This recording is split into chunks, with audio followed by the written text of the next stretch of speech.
쇠든 사람이든 닳아서 망가지기보다는 녹이 슬어서 망가지는 경우가 훨씬 많습니다. 그런데 겨울철에는 움츠리고 있으면 녹슬기가 쉬운 계절이죠. 겨울철일수록 많이 움직이셔야 됩니다. 어제도 전화가 한 통 왔었는데요. 전남 강진에서 전화가 왔었는데 지난 여름에 만든 구들방인데 올겨울 너무 잘 보내고 있다고, 너무 구들방이 좋다고 전화가 왔더라고요. 안녕하세요. 해아람 구들입니다. 오늘은 구들방에 대한 궁금증 87번째 시간입니다. 날씨가 굉장히 춥습니다. 뜨끈뜨끈한 구들방 아랫목이 생각나는 계절입니다. 오늘은 구들방의 장점 그리고 단점은 뭐가 있는지 구들방의 장단점에 대해서 알아보려고 하는데요. 모든 것에는 장단점이 있기 마련이고 단점도 그 단점의 원인을 정확히 알면 그 해결 방법도 생각을 해낼 수가 있겠죠.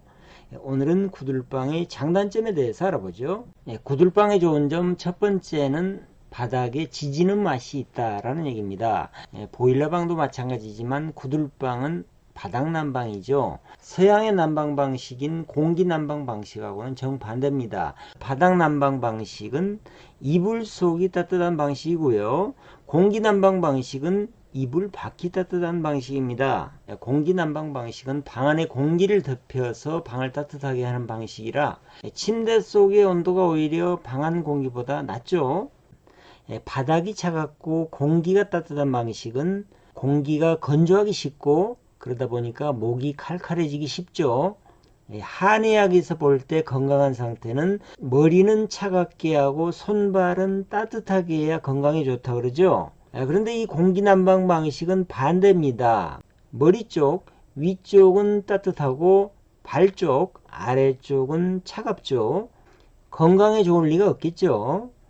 반대로 바닥이 따뜻한 바닥 난방 방식은 발을 따뜻하게 해주죠. 그리고 방바닥에 접하는 피부를 따뜻하게 데펴주죠. 의학에서 금과 옥조로 알고 있는 두한조결, 머리를 차갑게 하고 발을 따뜻하게 해주는 바닥 난방 방식이 우리 몸의 건강에 훨씬 맞는 방법이죠. 바닥 난방 방식이 쾌적할 수밖에 없겠죠. 그런데 보일러방이나 구들방이나 똑같이 바닥 난방 방식인데 보일러방하고 구들방의 차이점은 뭐냐면요.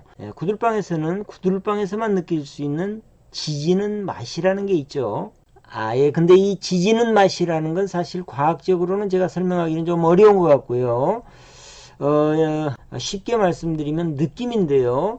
구들방 바닥의 온도가 약 50몇 도 정도가 되면 지지는 맛이 느껴지는 온도가 그쯤 되죠. 하여튼 이 느낌은 구들방을 경험해 본 사람만이 알 수 있는 그 맛이죠. 이 부분에 대해서는 뒤에서도 더 설명을 드릴게요. 구들방의 좋은 점 두 번째는 치료 효과가 있다라는 얘기입니다. 바닥에 지지는 맛이 있는 구들방은 확실히 치료 효과가 있습니다. 제 경험적으로 그렇습니다. 일을 하고 결리는 팔꿈치나 허리 지지고 나면 그 다음날 확실히 틀리거든요. 구들방 바닥에 지지는 맛은 젊고 팔팔할 때, 건강할 때는 잘 모릅니다. 뼛속에 찬바람이 부는 소리가 휑하고 들리면 그때는 설명이 필요 없죠. 근데 팔팔하고 젊은 사람들도 구들방이 좋다는 것을 알 수 있는 때가 있는데요. 언제냐면 술 먹고 힘들 때입니다. 술 먹고 힘들 때 구들방에서 잠을 자보면 그 피로가 풀리는 것이 확실히 틀리거든요. 뜨끈뜨끈한 구들방이 치료 효과가 있는 것은 아마 이런 것 같습니다. 피부를 따뜻하게 이렇게 자극을 해주고 그러다 보면 모세혈관이 확장이 되고 혈액순환이 잘 돼서 신진대사가 원활해지고 그렇기 때문에 건강이 좋아지지 않는가 이런 생각이 듭니다. 그리고 실제로 물리치료실에 가면 열치료 많이 하죠. 아주 뜨거운 핫팩을 이용하기도 하고요. 또 따뜻한 적외선을 쐬서 치료를 하는 거 실제로 보셨을 겁니다. 그리고 한방에서도 뜸이라는 게 있죠. 침보다도 오히려 뜸이 낫다라는 얘기도 있는데 구들방에서 지졌을 때 몸이 거뜬해지는 것도 아마 그런 효과라고 생각을 합니다. 그 다음 구들방의 좋은 점 세 번째는 얼어 터질 일이 없습니다. 구들방 안에는 물이 돌아가는 시스템이 아니죠. 그러다 보니까 영하 10도, 20도가 내려가고 날씨가 아주 추운 한겨울에 집을 비우고 사용할 일이 없더라도 얼어 터질 염려가 전혀 없습니다. 그 다음 구들방이 좋은 점 네 번째는 유지 비용이 거의 안 듭니다. 요즘 산에 가면 땔감들 흔하거든요. 산림 조성을 하기 위해서 간벌을 한 거나 또는 벌목을 한 곳에 가면 땔감들 많이 있고요.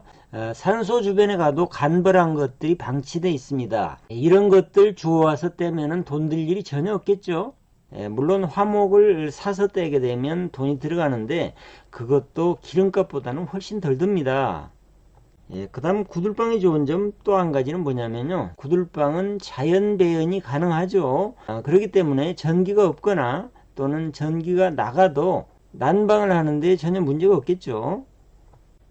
그 다음에 구들방이 좋은 점 여섯 번째는 친환경적이고 효율이 좋은 난방 시스템이다 라는 얘기인데요, 바닥 난방 시스템이 쾌적하다는 것은 세계적으로 알려져 있죠. 그러다 보니까 유럽 쪽에서는 바닥 난방 시스템으로 된 호텔방이 훨씬 비싸다는 얘기도 있는데요, 제가 실제로 경험해 보지는 못해서 들은 얘기입니다. 그리고 효율이 좋다는 얘기도 제가 경험적으로 보면 장작 몇 개만 넣으면 하루 종일 방이 따뜻하거든요. 굉장히 효율이 좋은 거죠. 그런데 구들방의 단점도 있죠. 구들방의 단점에 대해서 알아보죠. 구들방은 첫 번째, 불을 떼야 됩니다. 불 때는 수고가 필요하다는 얘기죠. 보일러처럼 전기만 넣어주면 돌아가는 시스템이 아니고 사람이 불을 떼야 방이 따뜻해지는 시스템이죠. 불 떼는 것이 번거롭고 귀찮고 힘드신 분들은 구들방보다는 보일러방이 편하겠죠. 보일러가 편리한 방이라면 구들방은 편안한 방입니다. 보일러방이 가만히 있어도 되는 방이라면 구들방은 움직여야 되는 방이니까 건강한 방이죠. 그래서 불을 떼야 되는 불편도 바꿔놓고 생각하면 움츠리기 쉬운 추운 겨울에 활동을 더 많이 하게 해서 건강하게 해주는 구들방 시스템은 건강한 시스템이라고 볼 수가 있겠죠. 쇠든 사람이든 닳아서 망가지기보다는 녹이 슬어서 망가지는 경우가 훨씬 많습니다. 그런데 겨울철에는 움츠리고 있으면 녹슬기가 쉬운 계절이죠. 겨울철일수록 많이 움직이셔야 됩니다. 그리고 불이 타는 것을 눈으로 보고 있으면요, 우울증도 없어진다 그럽니다. 아궁이에서 불이 타고 있는 소리를 듣고 있으면 세상의 근심 걱정을 다 잊을 수도 있고요. 그리고 불이 타면서 나오는 적외선은 몸을 따뜻하게 해서 건강을 도와준다 그러고요. 불은 깨끗함의 상징이라 그러죠. 세상에 더러운 것을 다 태워서 깨끗하게 해주는 그런 의미가 있습니다. 그래서 그런지 몰라도 아궁이에서 불이 타는 모습을 바라보는 불멍은 동서고금 남녀노소를 막론하고 누구나 좋아하는 것 같습니다. 그러고 보니까 안 좋아하는 데도 있겠네요. 소방관청에서는 걱정스러운 눈길로 바라볼 수도 있겠네요.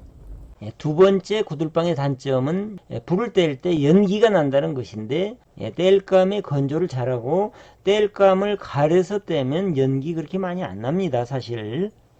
그리고 구들방에 불을 뗄 때 적절한 연기가 집 주변에 돌면 집 주변을 소독을 해주고 벌레를 쫓는 역할도 해주죠. 세 번째 구들방의 단점은 땔감을 돈을 주고 사지 않는 경우에 땔감을 손수 구해야 된다는 단점이 있는데요, 이것은 오히려 장점이 될 수도 있습니다. 땔감을 하면서요, 맑은 공기도 쐬고 땀도 흘리고 이렇게 일을 하다 보면 몸도 건강해지고요, 정신도 훨씬 맑아지고 스트레스도 날아가거든요. 나이가 들수록 이런저런 핑계를 대서 무리 가지 않는 한도 내에서 많이 움직여야 됩니다. 구들방의 네 번째 단점은 시공 비용이 보일러방에 비해서 좀 비싸다라는 얘기인데, 구들방은 남은 인생의 3분의 1을 책임지는 장소 아닙니까? 그리고 구들방은 만들 때 들어가는 비용 한 번만 들어가면 유지 비용은 거의 안 듭니다.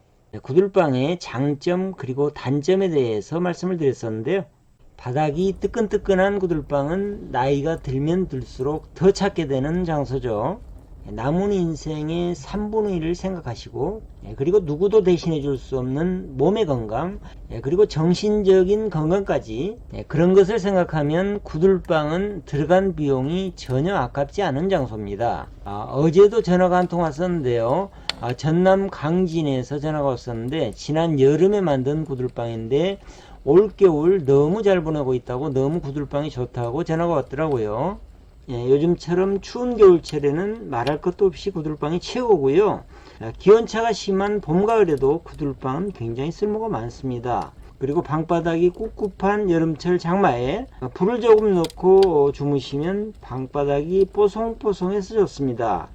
환경이 도이지 아파트라서 어쩔 수 없는 경우라면 몰라도 시골살이를 하는 분들이라면 투자 대비 가장 쓸모가 있는 공간이 바로 구들방입니다. 혹시라도 여유가 있으시면 사랑방 한 채를 구들방으로 만들어 놓으면 시골에 찾아오신 분들한테는 아궁이에 불을 직접 떼보고, 그리고 뜨끈뜨끈한 구들방의 기억은 아마 최고의 추억으로 남을 수도 있을 겁니다. 오늘은 구들방의 장단점에 대해서 알아봤습니다. 오래전에 만들었던 구들방이 막혔다는 전화를 요즘 자주 받습니다. 구들방이 막히는 원인은 뭘까요? 그리고 그렇게 막힌 구들방을 뚫는 방법은 뭐가 있을까요? 다음 시간에는 구들방이 막히는 원인과 그것을 해결하는 방법에 대해서 알아볼까 합니다. 오늘 내용 유익하셨으면 구독, 좋아요, 댓글 부탁드리겠습니다. 다음 시간에 뵙겠습니다.